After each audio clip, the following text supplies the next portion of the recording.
Hey Fox, hello and welcome to this YouTube channel. In this video, I'm gonna teach you how to fix dynamic link library api-ms-win-crt-runtime-l1-1.0.dll and Windows 11.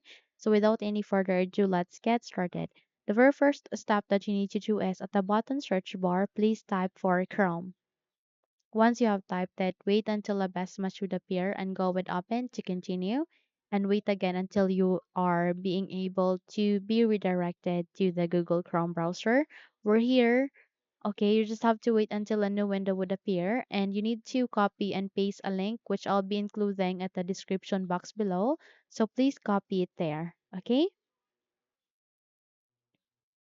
So you can see there are two links and first copy the first link, Control C to copy and paste it here, Control V to paste, and click on enter and wait until you are being redirected to the result of this link.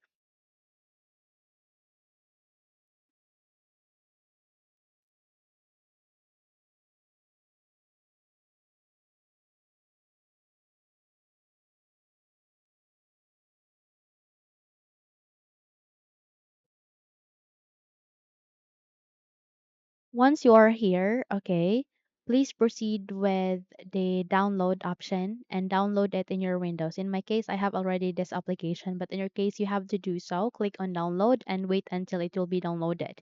It will take some time since it contains 379 MB, so make sure you are connected to a strong internet or Wi-Fi connection.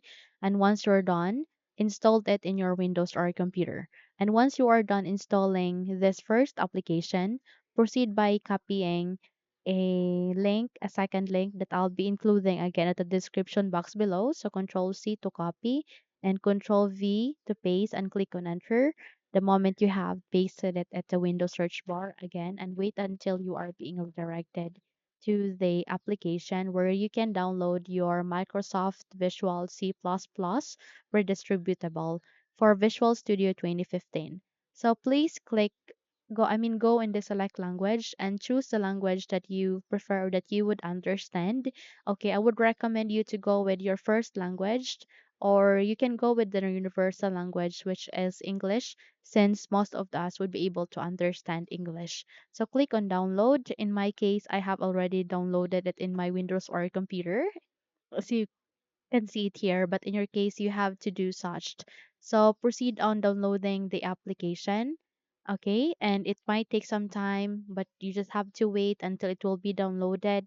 And once you have downloaded it, you need to install that in your Windows. And once you have installed the application successfully, okay, you need to navigate to our last method, which is here at the bottom search bar. You need to type for CMD.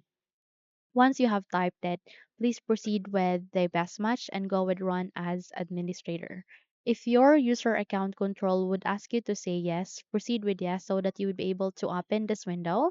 Where here you need to type for SFC space /scan now. Again, type for SFC space /scan now and click on enter.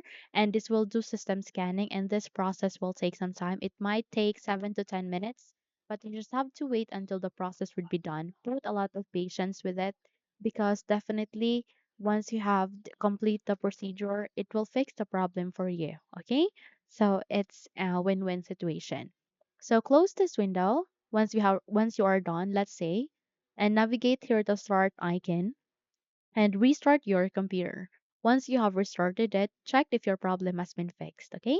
So that's it. Those are the steps on how to fix your problem. If you think this video helped you a lot, then don't forget to subscribe, hit the like button as well as the bell icon to be updated for more tutorials like this. Thank you for watching this video and have a good day.